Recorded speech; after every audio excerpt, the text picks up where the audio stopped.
భరద్వాజ గారు ఇప్పుడు హ్మ్. ఒక బర్నింగ్ టాపిక్ నడుస్తుంది బయట. ప్రకాష్ రాజు పవన్ కళ్యాణ్‌ని ఉద్దేశించి విపరీతమైన ధోరణిలో కొన్ని పదాలు వాడాడని చెప్పి ఫ్యాన్స్ రగిలిపోతున్నారు. హ్మ్.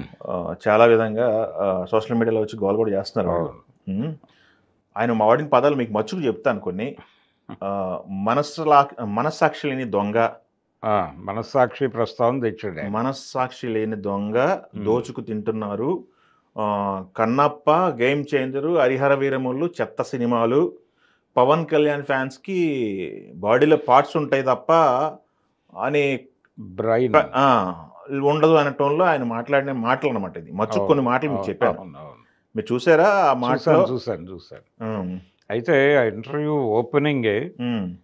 టికెట్ల రేట్లు పెంపుదల గురించి ఒక ప్రస్తావన జరిగింది. అవును. టికెట్ రేట్ల పెంపు. టికెట్ల రేట్ల పెంపు మీద ఓ చర్చ మొదలవుతూ, హ్మ్. ఆ రోజున ఏం మాట్లాడాడు, ఈ రోజున ఏం చేస్తున్నాడు అనే అభిప్రాయం దొర్లింది. హ్మ్. పవన్ కళ్యాణ్ ఆ రోజు టికెట్ల రేట్లు పెంచుకోవాలనే చెప్పాడు. హ్మ్. అంటే టిక్కెట్ల రేట్లు వ్యవహారంలో ప్రభుత్వ జోక్యం ఏమిటి? హ్మ్. మేము డిమాండ్ అండ్ సప్లై ప్రకారం ఉంటుంది వ్యవహారం అన్నాడాయన రిపబ్లిక్ ఫంక్షన్‌లో. హ్మ్. అందులో భాగంగానే తను మాట్లాడుతూ డిమాండ్ అండ్ సప్లై ప్రకారం మమ్మల్ని కోరుకుంటున్నారు కాబట్టి మేము రేట్ పెంచి అమ్ముకుంటాం. హ్మ్. రాకపోతే వాళ్ళు రారు. హ్మ్. మీకేమిటి ప్రాబ్లమ్? హ్మ్. సమస్య మాకు కదా! అని మాట్లాడాడు ఆ రోజు. అదే అభిప్రాయం ప్రకారం ఈ రోజున టిక్కెట్ల రేట్లు పెంచుకున్నారు. హ్మ్. పెంచుకోవటానికి ప్రభుత్వం అవకాశం కల్పించింది. ఆ రోజున మేము అధికారంలోకి వస్తే పరిస్థితి ఇలా ఉండదు అనే చెప్పాడాయన. ఆ ప్రకారమే జరిగింది. హ్మ్. అంతకు మించి ఏమీ లేదు. హ్మ్. అయితే ప్రకాష్ రాజ్ మాట్లాడిన మాటల్లో కొన్ని ఏకీభవించాల్సినటువంటి అంశాలు కూడా ఉన్నాయి. హ్మ్.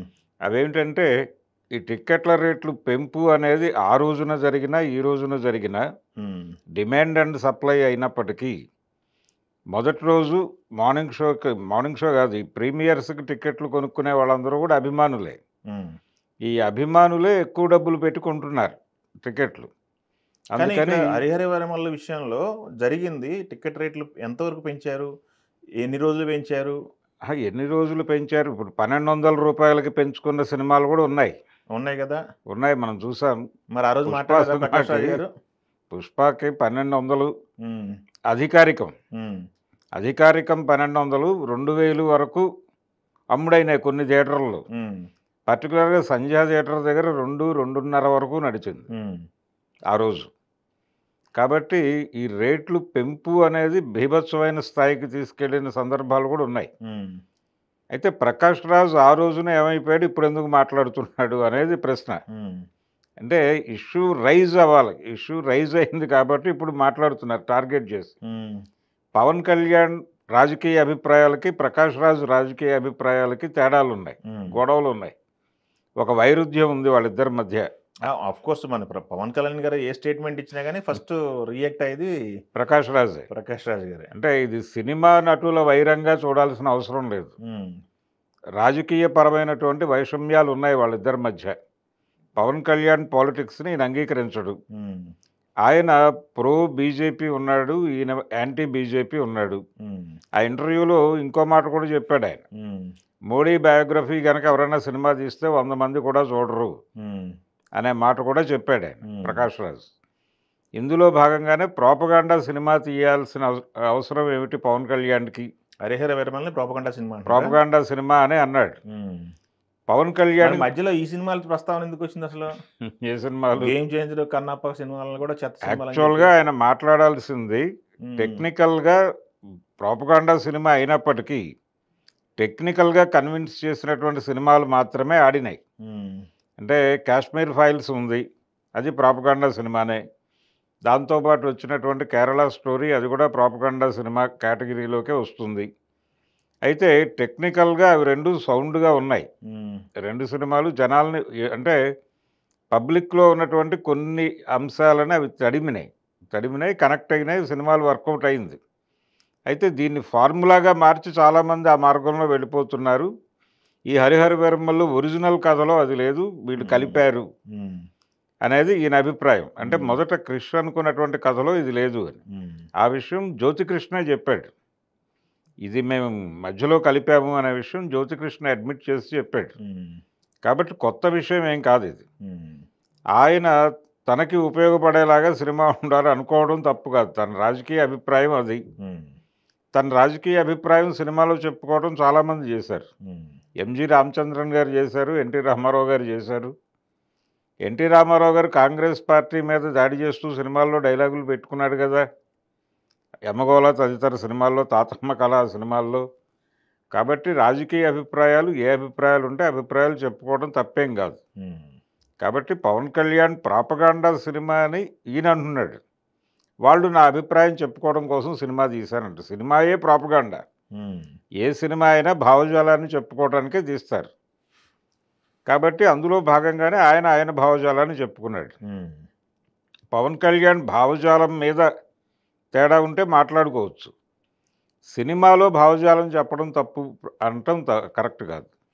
సినిమా వాడు అయ్యండి సినిమా గురించి మాట్లాడటం అనేది పొలిటికల్గా రైవలరీ ఉంటే కొట్టుకోండి. ఇప్పుడు పొలిటికల్ ఏరియాలోనే బయటకు వస్తున్న కామెంట్లు ఏంటంటే పొలిటికల్గా నువ్వు డిఫర్ అయితే పొలిటికల్ విమర్శ చేసుకో, కానీ సినిమా మీద సినిమా మీద సినిమాల మీద రెండోది ఆయన సినిమా పోలిక. ఫుట్ దీని నువ్వు సినిమా మీద విషయం కక్కుతావేంటి ఆయన రెండో పోలిక అనేది ఏంటంటే ఇప్పుడు డిస్కషన్ అవుతుంది. అదే దీంతో పాటు ప్యారలల్గా ఆయన రైజ్ చేసినటువంటి ఇంకో పాయింట్ ఏంటంటే క్వాలిటీ ఆఫ్ ది ఫిలిం అనేది ఒకటి మాట్లాడుతున్నాడు ఆయన. మాట్లాడుతూ ఈ సినిమాకి మీరు రేట్లు పెంచారు, లోపలికి వెళ్ళినటువంటి ప్రేక్షకుడికి నష్టం జరిగింది. నష్టం అంటే 600 రూపాయలు పెట్టి టికెట్ కొన్నవాడికి 100 రూపాయల కంటెంట్ కూడా మీరు ఇవ్వకపోతే 500 రూపాయలు నష్టపోయినట్టే కదా అని చెప్పి బాబా సినిమా నాటి ఒక ఉదాహరణ చెప్పాడు ఆయన. అక్కడ ఎవరో 200 పెట్టి టికెట్ కొన్నాను, నేను నష్టపోయాను అని చెప్పి ఎవరో బాధపడ్డాడు అని. కాబట్టి అలాంటి బాధే ఇప్పుడు అభిమానులు పొందుతున్నారు. ఈ టికెట్లు పెరిగిన టికెట్ల రేట్లు కొనుక్కున్న వాళ్ళు అంటే పడ్డారు. కానీ మరి అభిమానులు కూడా ఆనంద్ తిట్టారు కదా, ఉమ్, అభిమానుల ప్రేమ కురిపిస్తూ అభిమానులు కూడా తిట్టారు కదా అక్కడ. అదే అదే అభిమానుల మీద ప్రేమ ఉందని చెప్తూనే అభిమానులకు బ్రెయిన్ లేదు అంటున్నారు కదా ఆయన మళ్ళీ. అదే అభిమానుల మీద ప్రేమ అన్నాడు ఆయన. ప్రేమ అన్నాడు, అభిమానులకు బుర్ర ఉండదు అన్నాడు. కానీ లాజికల్గానే ఉన్నారు అభిమానులు. ఇప్పుడు ఒక దశలో అలా ఉన్నప్పటికీ ఇప్పుడు అలా లేరు. పవన్ కళ్యాణ్ అభిమానుల్లో ఒక గుణాత్మకమైనటువంటి మార్పు అయితే కనిపిస్తోంది. అంటే పర్టికులర్గా ఒకప్పుడు కత్తి మహేష్, శ్రీరెడ్డి వీళ్ళు టార్గెట్ చేసి దాడి చేసినప్పుడు జనసేన ప్రారంభ రోజుల్లో ఆ రోజున రియాక్ట్ అయినటువంటి పవన్ కళ్యాణ్ అభిమానుల రియాక్షన్కి ఇప్పుడు రియాక్షన్స్కి చాలా తేడా ఉంది. చాలా మెచ్యూరిటీ వచ్చింది. ఎవరు అవునన్నా కాదన్నా ఇది వాస్తవం. ఆ రోజుల్లా లేరు ఇప్పుడు. కొంచెం అంటే ఎక్కడ స్పందించాలి, దేనికి స్పందించాలి అనే విషయంలో ఒక క్లారిటీతో వ్యవహరిస్తున్నారు ఇప్పుడు. ఆ రోజున స్ట్రైట్గా వార్ డిక్లేర్ చేసినట్టుగానే నడిచింది అది. ఇప్పుడు ఆ పరిస్థితి లేదు. ఓకే. అయితే రెచ్చగొట్టే ప్రయత్నం చేశాడు వేదిక మీద నుంచి పవన్ కళ్యాణ్ అనేది ఒక విమర్శ. సరే ఆయన మాట్లాడాడు. అంటే నేనేదో ఊరుకుంటాను, మీరెందుకు ఊరుకోవాలి, మీరు మాట్లాడండి అన్నాడు. ఆయన మాట్లాడింది ఏంటంటే ఎవరో ట్రోల్ చేస్తున్నారని బాధపడటం ఎందుకు, మీరు కూడా బాధపడటం ఎందుకు, అంత సున్నితంగా ఉంటే ఎలా. అవును, సున్నితంగా ఎందుకు, మీరు కూడా మాట్లాడండి అంటే ఒక మాట దొర్లింది అక్కడ. కొట్టండి అనే ఒక మాట దొర్లింది. తిరిగి కొట్టండి, తిరిగి ఎక్కడ కొట్టుకునేది సోషల్ మీడియాలో అదే అదే దాడులు జరగట్లేదు కదా. కొట్టండి అనే మాట అనటం కరెక్టా కాదా అనేది ఒక చర్చ. ఓకే. సరే ఆయన తన అభిప్రాయాన్ని జస్టిఫై చేసుకుంటూ నేను వాదనకి వెళ్ళమని చెప్పాను అనేది ఆయన చెప్పినటువంటి క్లారిఫికేషన్. సరే దాంతో అంగీకరిద్దాం. కానీ క్వాలిటీ ఆఫ్ ఫిలిం అన్న దగ్గర మీరు ఆ స్థాయి క్వాలిటీతో సినిమాలు తీసినప్పుడు రేట్లు పెంచుకోవడానికి నాకు కూడా అభ్యంతరం లేదన్నట్టుగానే మాట్లాడాడు ఆయన. అంటే మీరు జనాలకి ఏదైతే తీసుకుంటున్నారో ఆ రేంజ్ కంటెంట్ ఇవ్వండి అని చెబుతూ ఈ సినిమాల పోలికి తీసుకొచ్చాడు ఆయన. కన్నప్ప ఇవన్నీ. కన్నప్ప అనేది వాళ్ళు భారీగా రేట్లేం పెంచలేదు, ప్రీమియర్స్ వేయలేదు. కాబట్టి దాన్ని దీనిలోకి తీసుకురానక్కర్లేదు. వాళ్ళు ఏదో చేయాలి అనుకున్నారు, వాళ్ళ పద్ధతిలో వాళ్ళు చేసుకున్నారు. దాన్ని ఈ కేటగిరీలోకి తీసుకొచ్చి మాట్లాడాల్సిన అవసరం లేదు. గేమ్ చేంజర్ కూడా వేరు. ఇంకొకటి చెప్పాలి మీకు. ఇప్పుడు కన్నప్ప అప్పుడు మహాలక్ష్మి అప్పుడు మోహన్ బాబు ఫ్యామిలీకి ప్రకాష్ రాజ్కి వార్ జరిగింది. వార్లో ప్రకాష్ రాజ్కి సపోర్ట్ ఇచ్చింది మెగా ఫ్యామిలీ. మళ్ళీ అసలు వీళ్ళ అభ్యర్థిగా కదా నిలబెట్టింది ప్రకాష్ రాజుని. నాగబాబు నాగబాబు నాగబాబు గారు బయటకు వచ్చి మరి ఆయనకి నాగబాబే ప్రతిపాదించాడు ఈయన్ని. ఉమ్, ప్రతిపాదించడం కాదు, మొత్తం ప్రచారం అంతా చిరంజీవి దగ్గర నుంచి మొదలైంది ఇది. ఉమ్, చిరంజీవి దగ్గర వెళ్ళి కలిసిన తర్వాతే వెళ్ళి నామినేషన్ వేశాడు ఈయన. ఉమ్. అయితే ఆయన ఓపెన్గా ప్రకాష్ రాజుకి ఓటేయమని చెప్పలేదు, కానీ ఫోటో దిగారు. నాగబాబు వెనకాల ఉండి మొత్తం ప్రచార వ్యూహం అంతా తనే నడిపాడు. ఉమ్, నిజానికి అది చిరంజీవి వర్సెస్ మోహన్ బాబుగా నడిచింది ఉమ్, ఆ రోజున, ఆ మా ఎలక్షన్ అనేది. సరే, ఆ గొడవ పక్కన పెట్టేస్తే నిజానికి ఆ రోజున ప్రకాష్ రాజు గురించి నాగబాబు మాట్లాడిన అభిప్రాయాలు ఉమ్. ఒక్కసారి బయటకు తీస్తే అదొకటి ఇంకొకటి నాగబాబు మాట్లాడడం కాదు, ఆ రోజు పవన్ కళ్యాణ్ గురించి ప్రకాష్ రాజ్ ఏం మాట్లాడారో మీకు అర్థమైందా? ఒక స్టూడియోలో విష్ణు గారి గురించి పవన్ కళ్యాణ్ గారు ఓపెనింగ్స్ ఎలా ఉంటాయని ఆయన ఉదాహరణ చెప్పాడు కదా. ఓపెనింగ్స్ స్టార్డమ్ గురించి ఆయన చెప్పాడు కదా. పవన్ కళ్యాణ్ స్టార్డమ్ పట్ల ఇప్పుడు ఈయనకు కూడా భిన్నాభిప్రాయం ఉందని నేనైతే అనుకోవడం లేదు. అయితే కంటెంట్ విషయంలో పొలిటికల్ గొడవ అది. ఉమ్, ఆ పొలిటికల్ గొడవని పర్సనల్ రేంజ్కి తీసుకొచ్చి మాట్లాడుతున్నాడు ఆయన. ఈ సినిమా మీద ఆయన ఇది ప్రాపగాండా సినిమా అనేది ఉమ్, బలంగా చెప్పే ప్రయత్నం చేశాడు. లేని కంటెంట్ మళ్ళీ పట్టుకొచ్చి పెట్టారు సినిమాలో ఉమ్, అనేది ఒకటే ఆయన ఆరోపణ. దానికి జ్యోతికృష్ణ వివరణ ఇచ్చుకున్నాడు. మేము చెప్పుకోదలుచుకున్నాం, నిజానికి అది తప్పని నేను కూడా అనుకోవడం లేదు. ఎందుకంటే ఏ సినిమా అయినా తమిళంలో వచ్చినటువంటి చాలా సినిమాలు భావజాలపరమైనటువంటి సినిమాలే. ఉమ్, ఇప్పుడు మలయాళంలో వస్తున్న చాలా సినిమాలు భావజాలపరమైనటువంటి సినిమాలే. ఇంకా తెలుగులో తక్కువ అంటే ఎవరో ఎన్టీ రామారావు లాంటి వాళ్ళు ఒకళ్ళిద్దరు ఏదో ఆ ప్రయోగాలు చేశారు, కానీ మిగిలిన వాళ్ళు ఆ జోలికి వెళ్ళాలి. అదే చూడాలి ఇది ఎంతవరకు వెళ్తుంది. ప్రకాష్ రాజ్ గారు పవన్ కళ్యాణ్ వర్సెస్ ప్రకాష్ రాజ్ అనేది. అంటే గేమ్ చేంజరు. Fans. ఇప్పుడు శంకర్ జానర్ సినిమా అది. ఉమ్, శంకర్ తన పద్ధతిలో తన సినిమా తీసుకున్నాడు. శంకర్ మీద క్రిటికల్గా ఉండండి మీరు. ఉమ్, ఆ సినిమాని పట్టుకొచ్చి దీంతో కన్నప్ప ఇవన్నీ కలిపి ఒక గాట కట్టేసి చెప్పడం ఉమ్, అదొక గందరగోళం. రెండోది అది మిస్ మ్యాచ్ కూడా. కన్నప్పకి దీనికి సంబంధం లేదు అసలు. వాళ్ళ పద్ధతిలో వాళ్ళు సినిమా రిలీజ్ చేసుకున్నారు అంతవరకే. ఉమ్. దానికి వాళ్ళు కన్నప్పలు కూడా దేవుడి అనుకున్నటువంటి గురించి చెప్పారు కదా, అది నచ్చలేదేమో లేనిపోయింది. అంటే శివుడు అని చెప్పారు కదా. శివుడు అని చెప్పారు. ఇప్పుడు ఈయన నటించిన సినిమాలు ఉన్నాయిగా, ఈయన కూడా డివోషనల్ సినిమాల్లో అడపాదడపా పాత్రలు పోషించాడుగా. ఉమ్, ఇప్పుడు ఆయనే చెప్పుకున్నటువంటి బాబాలో కూడా ఈయనకు ఒక క్యారెక్టర్ ఉంది, ఉమ్, ఈయన నటించిన సినిమానే అది.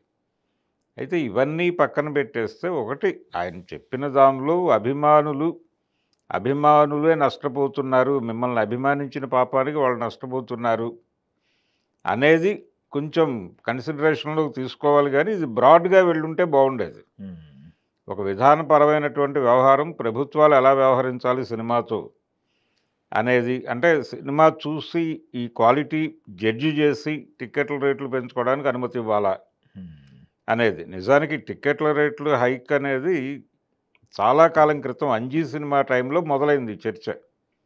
అంజీ సినిమాకి 200 రూపాయలకు టిక్కెట్లు పెంచుకోవడానికి ప్రభుత్వాన్ని అడగాలి అనుకున్నాడు ఆయన, శ్యాంప్రసాద్ రెడ్డి గారు అనుకున్నాడు, కానీ అడగలేదు. ఉమ్, మామూలు ధరలకే రిలీజ్ అయింది అది.